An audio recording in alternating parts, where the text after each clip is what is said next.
በሩሲያና ቻይና መካከል ጥልቅ መተማመንና የጋራ ትብብር እየተጠናከረ የመጣው ከጋራ ፍላጎት በሚቀዳ አይነተኛ ምክንያት ነው። በምዕራባውያን ተንታኞች ዘንድ ሁለቱ ሀገራት ለአሜሪካና በእርሷ ተጠርንፎ ለቆየው ስርዓት ትልቅ እንቅፋት ተደርገው የሚታዩ ናቸው። ሞስኮና ቤጂንግ ለረጅም ጊዜያት አሜሪካንንና ስርዓቷን መገዳደር፣ ማዳከም ብሎም ማዋረድን ያለ ማካሄድ ሲከተሉ መቆየታቸው የጥምረታቸው ዋነኛ ምክንያት ነው። ሞስኮና ቤጂንግ ለረጅም ጊዜያት አሜሪካንንና ስርዓቷን መገዳደር፣ ማዳከምና ማዋረድን ያለ ማካሄድ ሲከተሉ መቆየታቸው የጥምረታቸው ዋነኛ ምክንያት እንደሆነ ይነገራል። ሩሲያ ባለፉት ዓመታት ከምዕራባውያን ዘንድ የተጣሉባትን ማዕቀቦች ለመስበር በምታደርገው ጥረት የቻይና ውለታ ብዙ እንደሆነ ምዕራባውያን ተንታኞች በአሉታዊ መንገድ ሲገልጹት ይሰማሉ። የሞስኮን የኃይል ምርቶች በገፍ ከመሸመት አንስቶ ወሳኝ ግብዓቶችን በእጅ አዙር ለማቀበል ቻይና ለወዳጇ ከፍተኛ እገዛ አድርጋለች።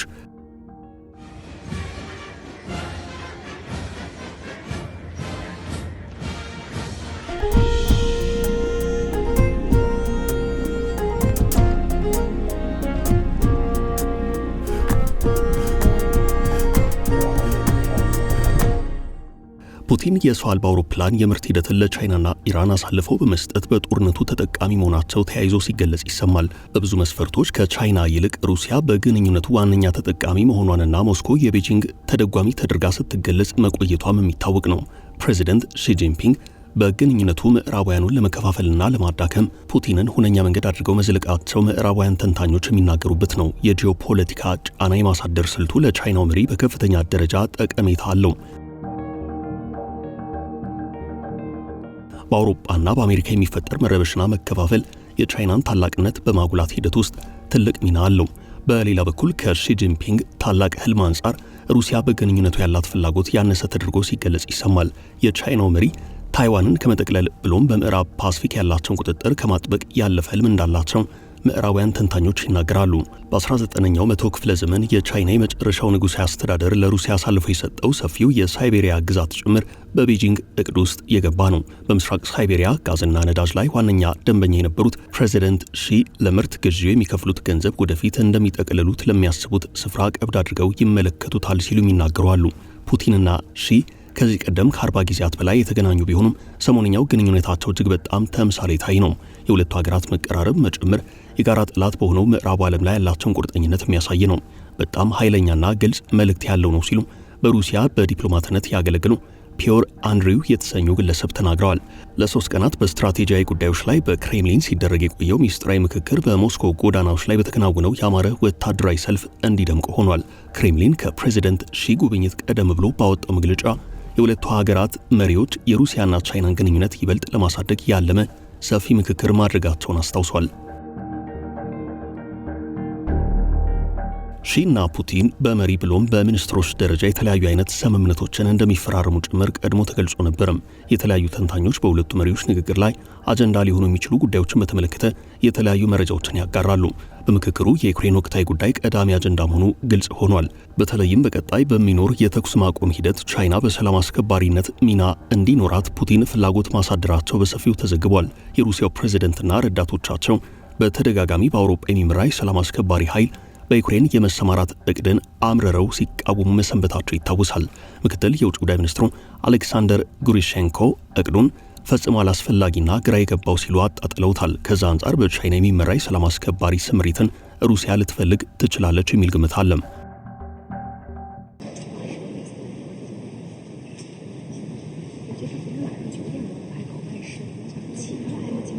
ቻይናውያኑ ለሩሲያ ፍላጎቶች አዛይ ሊሆኑ ይችላሉ።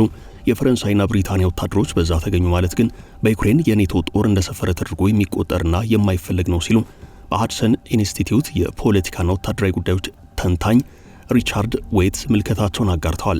አንድ ሌላ የትንተና ባለሙያ ደግሞ ቻይና በሰላም ያላትን ቁርጠኝነት ለማሳየት ስትል በሰላም ማስከበር ሂደት የመሳተፍ ፍላጎት ሊኖራት ይችላል ብለዋል። ከቻይና በኩል እንደዚህ አይነቱ ነገር ፍላጎት እንደሌለ ቢገለጽም ብዙዎቹ ምዕራባውያን ተንታኞች ጥያቄው ከቀረበላት አይኗን አታሽም ይላሉ። በጦርነቱ ቻይና ድሮንና የተለያዩ አይነት ወታደራዊ ቴክኖሎጂዎችን ከማቅረብ አንስቶ ሩሲያ የምዕራባውያኑን ማዕቀብ በጣጥሳ እንድታልፍ ከፍተኛ እገዛ ያደረገች መሆኗን ደጋግመው ይናገራሉ። ቤጂንግ ዜጎቿ በጦርነቱ ሳቢያ ከሩሲያ ጎን ተሰልፈው ሲዋጉ ዝምታ መርጣለች የሚል ስሞታ ይነሳባታል። ይህ ስሞታ በዋነኝነት የሚቀርበው ከዩክሬን ዘንድ ነው። ከዛ በተጨማሪ ለአውሮፓ ገበያ ሲቀርብ በነበረው የኃይል ምርት አማራጭ ገበያ በመሆን ቻይና ሚናዋ ትልቅ ነበርም። በሌላ በኩል ሳይቤሪያ 2 የሚሰኘው የሩሲያ የተፈጥሮ ጋዝም በሞንጎሊያ በኩል ወደ ቻይና የሚያጓጉዘው ቧንቧ በሁለቱ መሪዎች ንግግር ላይ ዳግም አጀንዳ መሆኑ አይቀሬ ነው ተብሎ ነበርም። በሌላ በኩል ግን ሩሲያ ለጋዝ ምርቱ ከቻይና የቀረበላት የዋጋ ተመን አልቀበልም በማለቷ ፕሮጀክቱ ተግባራዊ መሆን ሳይችል ቀርቷል።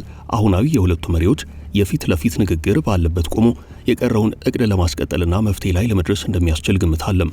ቻይናና ሩሲያ በጋራ ተጠቃሚነት ላይ ያተኮረ ግንኙነት ያላቸው ቢሆን ምዕራባውያን ተንታኞች ሁናቴው ለቻይና ያደላ መሆኑን ይናገራሉ። ሁለቱ ሀገራት ስትራቴጂያዊ ፖሊሲዎች ላይ በማተኮር የሚሰሩ አንድ ተንታኝ ለዘ ቴሌግራፍ ሲናገሩ ፑቲን ለቻይና ጸጋም ዕዳም ናቸው ብለዋል። በተንታኙ እይታ ፕሬዚደንት ሺ ከቻይና በብዙ ሺህ ኪሎ ሜትሮች ርቀት በሚደረገው የዩክሬን ጦርነት ውስጥ አገራቸው ይፋዊ ተሳትፎ እንዲኖራት አይፈልጉም። ከዚያ ይልቅ ፕሬዚደንቱ ከአሜሪካ ጋር የገቡበትን የንግድ ጦርነት ለማሸነፍና ትራምፕን በጋራ ለመመከት እያሰቡ ወደ ሞስኮ መጓዛቸውን ተንታኙ ጨምረው ገልጸዋል። ይህ በዚህ እንዳለ ትራምፕ ከሩሲያ አቻቸው ጋር ጥብቅ ግንኙነት እንዳላቸው የተናገሩበት ሂደት በትኩረት መታየት እንዳለበትም ይገልጻሉ። እንደዚህ አይነቱ ቅርርቦች በፑቲን አምባገነናዊ አካሄድ ላይ ከመቅናት የመጣ ነው በሚል የተወሰኑ ምዕራባውያን ተንታኞች አስተያየት ይሰጣሉ። ሌሎች ደግሞ የትራምፕ ፍላጎት ከሞስኮ ጋር በመቀራረብ ቤጂንግን ከጨዋታ ውጭ የማድረግ የኒክሰን አካሄድን እየተከተለ ነው ይላሉ። ይሁንና ፕሬዚደንት ሺ በሩሲያ የድል ቀን ክብረ በዓል በሞስኮ ሲገማሸሩ መታየታቸው ትራምፕ እቅዱ ቢኖራቸውም ነገሩ እንዳልሰመረላቸው ጠቋሚ ይመስላል። ከሁሉም በላይ ከትራምፕ ጋር በሚኖረው ፍልሚያ የፑቲን መኖር ለቻይና ትልቅ አቅም እንደሚሆናት ብዙዎች ይስማሙበታል። ከትራምፕ አስተዳደር ጋር በሚኖረው ፍትጊያ የትኞቹ ስልቶች ተግባራዊ መሆን እንዳለባቸው ከመማር አንጻር የሩሲያ መኖር አስፈላጊ ነው። ባለፈው ጥር ወር ዶናልድ ትራምፕ ዳግም ነጩ ቤተ መንግሥት በገቡ ቅጽበት የተፈጠረው ሁነት የምዕራባውያንን ትኩሳት ከፍ ያደረገ ነበርም። የአሜሪካው መሪ በዓለ ሲመት በተካሄደ ሰዓታት ውስጥ ቭላዲሚር ፑቲንና ሺ ጂንፒንግ ስልክ መደዋወላቸው ፈጽሞ የሚጠበቅ አልነበርም። ሁለቱ መሪዎች ጉዱ ጓደኛዬ የተባባሉ በወሳኝ ጉዳዮች ላይ መምከራቸው ለምዕራባውያን ተንታኞች ጥሩ ስሜት የሚሰጥ አልነበረም። አጋጣሚው የቻይናና ሩሲያ ግንኙነት እጅግ ጠንካራ ሁናቴ ላይ መገኘት መቻሉን ምዕራባውያኑ እየተናነቃቸውም ቢሆን እንዲወጡት ግድ ብሏቸዋል። ለሰዓታት በቆየው የስልክ ልውውጥ ሺና ፑቲን የሀገራቱን ግንኙነት እጅግ ከፍተኛ ደረጃ ላይ ለማድረስ መነጋገራቸው በሰፊው ሲዘገብ ነበርም። የአሜሪካ አካሄድ፣ የዩክሬኑ ጦርነትና የታይዋን መጪ ዕጣ ፈንታ የሁለቱ መሪዎች ዋነኛ አጀንዳ ነበርም። ይህ በዚህ እንዳለ ሁለቱ መሪዎች የሀገሮቻቸውን የጋራ ፍላጎት ባስጠበቀ መልኩ ትብብራቸውን ለማጠናከር እንደሚሰሩ መናገር ከጀመሩ ሰነባብተዋል። ቻይናና ሩሲያ በ2022 የፈረንጆቹ ዓመት ባካሄዱት ስምምነት ግንኙነታቸውን ወደር አልባ የሚባል ደረጃ ለማድረስ ተስማምተዋል። የዩክሬኑ ጦርነት ከመጀመሩ ጥቂት ቀናት ቀደም ብሎ በተደረሰው ስምምነት ከግጭቱ መጀመር በኋላ እጅጉን ተጠናክሮ ሲቀጥል ታይቷል። ሁለቱ ሀገራት የጋራ ወታደራዊ ልምምድ ከማድረግ አንስቶ የእርስ በርስ የንግድ ልውውጣቸውን በታሪክ ከፍተኛ ደረጃ ላይ ያደረሱበት ስኬት ተመዝግበዋል። የሁለተኛውን የዓለም ጦርነት የድል በዓል ተከትሎ ፕሬዚደንት ሺ ወደ ሩሲያ ማምራታቸውን ተከትሎ የሁለቱ ሀገራት ግንኙነት ይበልጥ የሚያጎሉ አዳዲስ ሁነቶች እንደታዩ ነው የሚነገረው። በሶስቱ ቀናት ምክክራቸውም ሁለቱ መሪዎች በቀጠናዊና ዓለም አቀፋዊ ጉዳዮች ዙሪያ እጅግ ወሳኝ ስምምነት ላይ ደርሰዋል። በሌላ በኩል በሩሲያና ሰሜን ኮሪያ መካከል እጅጉን ስር የሰደደው ግንኙነት የሺን ትኩረት ሊሰርቅ መቻሉ አይቀሬ እንደሆነም ይናገሩ አሉ። ሞስኮና ፒዮንግያንግ ባለፈው ዓመት በተፈራረሙት የሁለትዮሽ ስምምነት እየተነሳ የሰሜን ኮሪያ ወታደሮች በዩክሬን ጦርነት ሲሳተፉ ታይተዋል። በቻይና ዘንድ ሰሜን ኮሪያ ያላት ቦታ የላቀ መሆኑን የፒዮንግያንግ ወደ ሞስኮ ያዘመ ማካሄድ ለቤጂንግ በወታደራዊም ሆነ በፖለቲካዊ መስክ መልካም እንዳልሆነ ይገለጻል። አንድ የምዕራቡ ዓለም ተንታኝ ስለ ጉዳዩ በሰጡት መልከታ ሩሲያ የሚጠበቅባትን ማድረግ የማትችል ከሆነ ሰሜን ኮሪያ ሙሉ ትኩረቷን ወደ ቻይና ልትመልስ ትችላለች ብለዋል። በአጠቃላይ ሲታይ በሩሲያና ቻይና ግንኙነት ውስጥ ቀጣዩ ነገር ምንድን ነው የሚለው ሂደት ትልቅ ትኩረት የሳበ ነው። የድል ቀንን በማስመልከት በሞስኮ ቀዩ አደባባይ የተገኙት የቻይና ወታደሮች ከዩክሬኑ ጦርነት መጀመር በኋላ ዓለም በብዙ መልኩ መቀየሩን ግልጽ አድርገዋል። ምዕራባውያን ተንታኞች ነገርየው ባለፈው ሰኞ በሎንዶን ከብሪታንያ ሰራዊት ጋር በጋራ በመሆን ወታደራዊ ሰልፍ ካቀረበው የዩክሬን ጦር አካሄድ ለይቶ ማየት እንደሚገባ ተናግረዋል። የሞስኮ የድል ቀን አከባበር በስፍራው ከነበሩ የክብር እንግዶች ማንነት ጋር ተዳምሮ በሩሲያና ቻይና ጥምረት አዲስ የዓለም ስርዓት ሊከሰት መቃረቡን አመላካች ነው የሚሉ አሉ። አንድ የምዕራብ ዓለም ተንታኝ ስለ ሁናቴው ሲያስረዱ ፑቲን ምዕራብ ዓለም እንዳበቃለት የተረዱ ሲሆን ላለፉት ረጅም ዓመታት ተዘርግቶ የቆየውን የዓለም ስርዓት መስፈር ፈልገዋል። ፕሬዚደንት ሺ በምዕራባውያን ቦታ የመተካት ፍላጎት አሳድረዋል ብለዋል። በተንታኙ እይታ አሜሪካ ሁናቴውን ቀድማ በመረዳት ዋነኛው የብሔራዊ ደህንነት ስጋቷ ከቻይና ዘንድ የሚነጣጠር መሆኑን ስትገልጽ መቆየቷ ትክክል እንደነበር በአጽንኦት ተናግረዋል። በዩክሬን ጉዳይ የሩሲያን ሸክም ለማቅለል የሚደረገው የቻይና ጥረት ለዘመን ተሻጋሪው እቅድ ኃይል ለማሰባሰብና ጉልበት ለመቆጠብ እንደሆነም ታምኖበታል። የሞስኮ የድል ቀን ክብረ በዓል ከመታሰቢያነት ባለፈ በአሜሪካ የበላይነት ሲመራ ለቆየው ምዕራቡ ዓለም ከባድ አደጋ የደቀነ ሁናቴ መፍጠሩን አመላካች ነው ይላሉ የምዕራቡ ዓለም ተንታኞች።